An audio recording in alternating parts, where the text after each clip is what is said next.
જય શ્રી કૃષ્ણ મિત્રો, આ વિડીયોમાં આપણે સાંભળશું પુરુષોત્તમ માસના મહાત્મ્યની કથા દીકરા વગરની વહુ, જે અધિક માસમાં સાંભળવાનો મહિમા છે.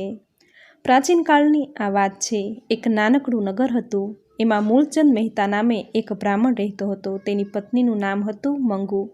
બ્રાહ્મણને બ્રાહ્મણી, જીભના સાચા, મન મીઠા, સ્વભાવે સરળ, નગરના દુઃખે દુઃખી અને નગરના સુખે સુખી, કોઈનું ટાપું કરવામાં તૈયાર, કામ કરવામાં જરાય ન લાગે વાર, મનમાં મોટપ નહીં, ઘરમાં કશાયની ખોટ નહીં.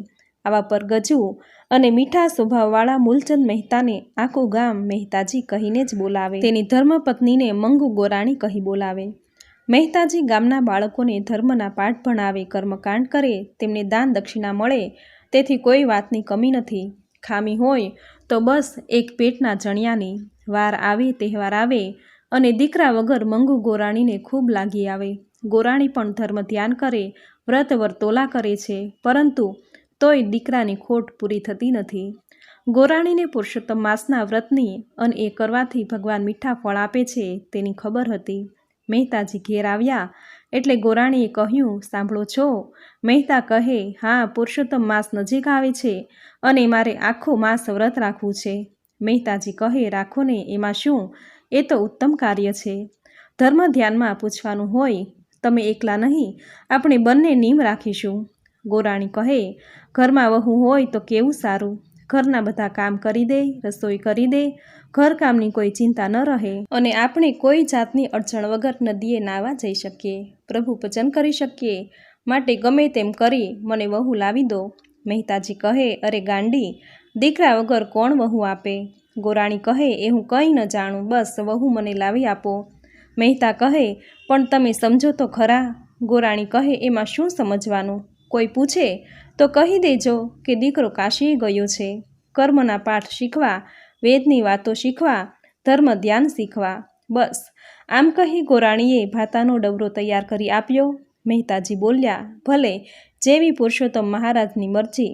આમ કહી ગાંઠે થોડી સોના મહોરો બાંધી ભાતાનો ડબરો લઈ વહુની શોધમાં ચાલી નીકળ્યા. ગામે ગામ ફર્યા, પૂછપરછ કરે છે, પરંતુ કોઈ હા કહેતું નથી. આગળ જતાં તેમને ખબર પડી કે સામેના ગામમાં છોકરી કુંવારી છે. મહેતાજી હરખાતા એક ગામમાં પહોંચી ગયા. ઘર પૂછી ઘેર ગયા. જઈને બધી વાત કરી કે મારો છોકરો કાશીએ ભણવા ગયો છે. આવતા અધિક માસ ઉતરે, ભણી ગણી વિદ્યા લઈ પાછો આવશે, એટલે તમારી દીકરી મારા દીકરા સાથે વળાવો. દીકરીનો બાપ કહે, વર વગર દીકરી કેવી રીતે વળાવું? મહેતા કહે, એની કલમ સાથે 3 ફેરા ફેરવો, ચોથો મંગળ અધૂરું રાખો. દીકરો આવે, અમે ચોથું મંગળ પૂર્ણ કરાવીશું. દીકરીનો બાપ તો માની ગયો. પછી તો માંડવો બંધાયો, ચોરી રચાણી, ઢોલ નગારા વાગ્યા, શરણાઈનો સ્યુર વાગ્યો. વાજતે ગાજતે દીકરીને ચોરીમાં બેસાડી, કલમ સાથે 3 ફેરા ફેરવી, ચોથો ફેરો અધૂરો રાખી પરણાવી દીધી. દીકરીને વિદાય કરી મહેતાજી હરખાતા હરખાતા વહુને ઘેર લઈ આવ્યા. વહુ જોઈને ગોરાણીના હરખનો તો પાર નથી.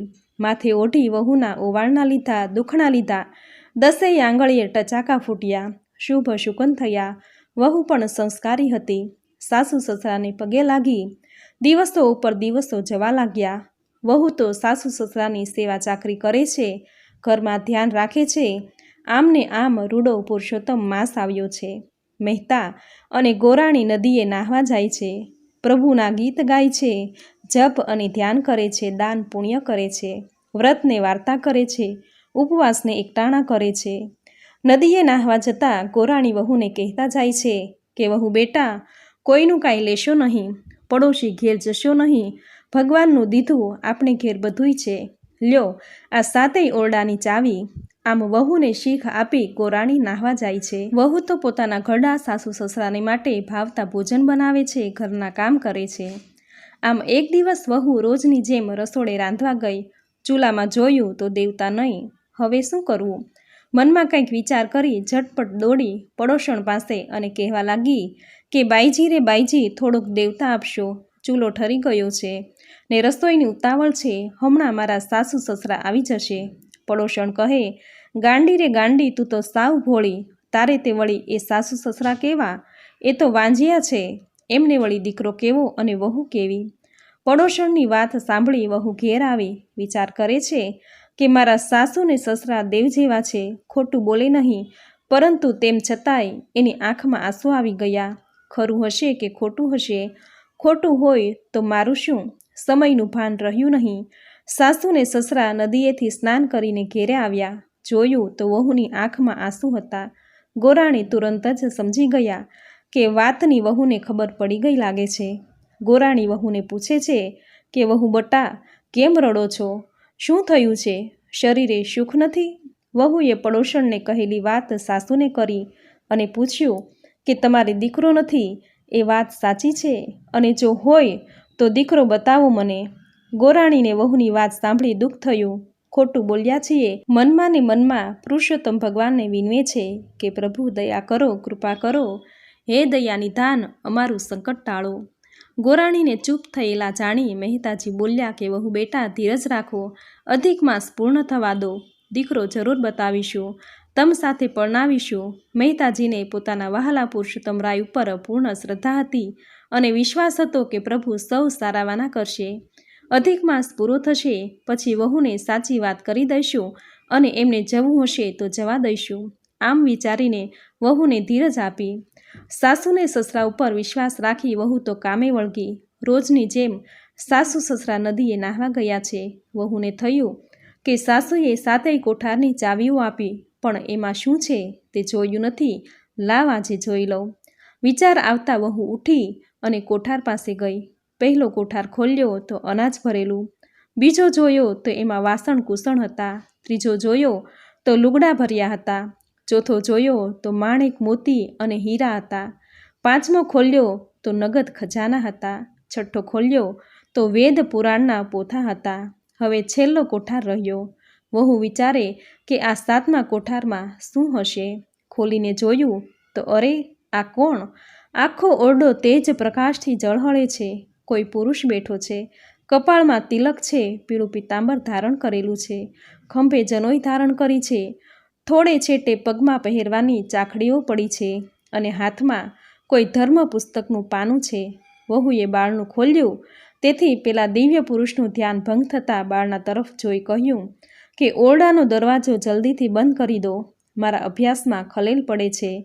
ત્યારે વિનમ્રતાથી બે હાથ જોડી પ્રણામ કરતા વહુ બોલી કે ક્ષમા કરજો, જાણી જોઈને મેં આપના અભ્યાસમાં ખલેલ પાડવા ઓરડો નથી ખોલ્યો. મોટા ઓરડામાં શું હશે તેવી જિજ્ઞાસાથી જ ખોલ્યો છે, પરંતુ આપ કોણ છો?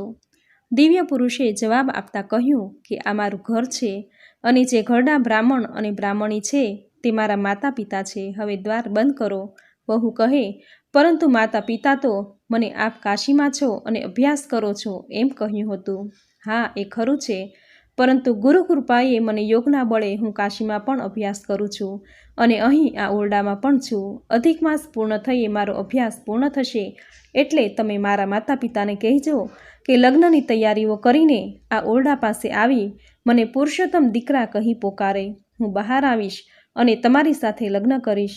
ત્યાં સુધી તમે મારા માતા પિતાની સેવા કરજો.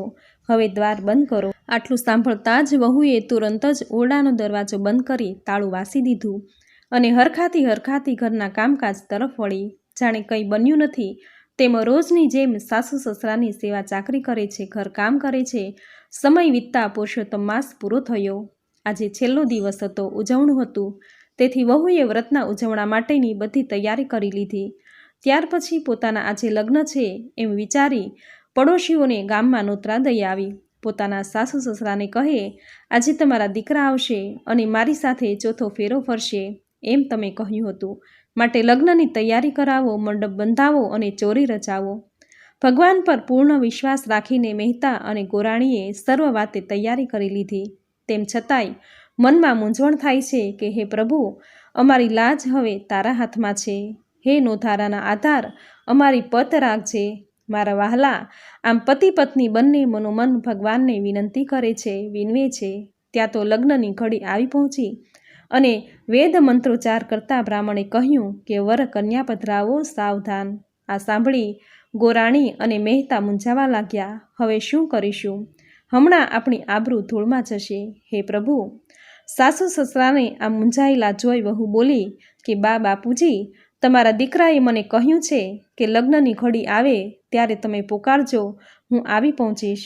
ગોરાણી કહે, પરંતુ કયા નામે પોકાર કરી બોલાવું? ત્યારે વહુ કહે છે કે કેમ વળી, તમે તો તમારા દીકરાનું નામ પુરુષોત્તમ રાય રાખ્યું છે, ભૂલી ગયા કે શું?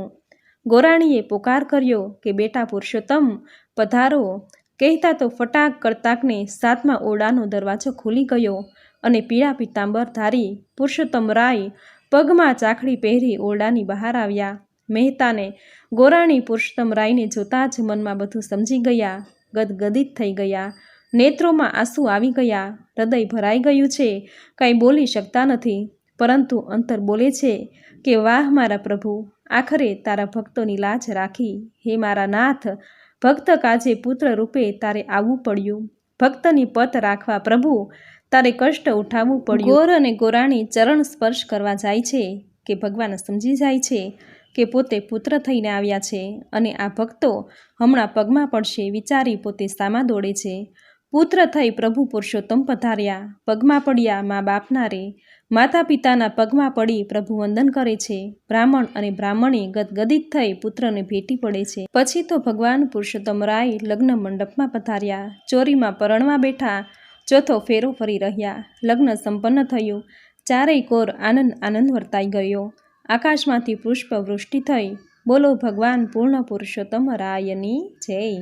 હે વહાલા પુરુષોત્તમ પ્રભુ, જેમ તમે મહેતા અને ગોરાણીની પત રાખી, તેમ જે કોઈ અધિક માસ કરે છે, આપનું વ્રત કરે છે, વ્રતની કથા સાંભળે છે, વાંચે છે, કહે છે, તેમની પત રાખજો, તેમની મનોકામના પૂર્ણ કરજો. જય પુરુષોત્તમ રાય. તો મિત્રો, આપણે સાંભળી ખૂબ જ સુંદર કથા દીકરા વગરની વહુ.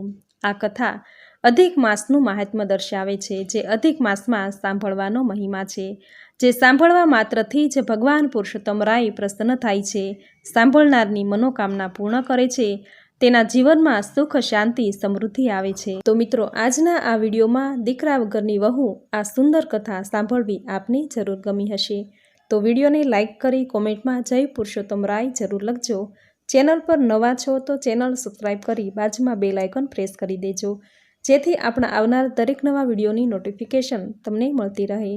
તો ફરી મળીશું આવી જ નવી ધાર્મિક માહિતી, નવી ધાર્મિક કથા, નવા અધ્યાય, નવી કથા સાથે. ત્યાં સુધી આપ સૌને મારા જય શ્રી કૃષ્ણ.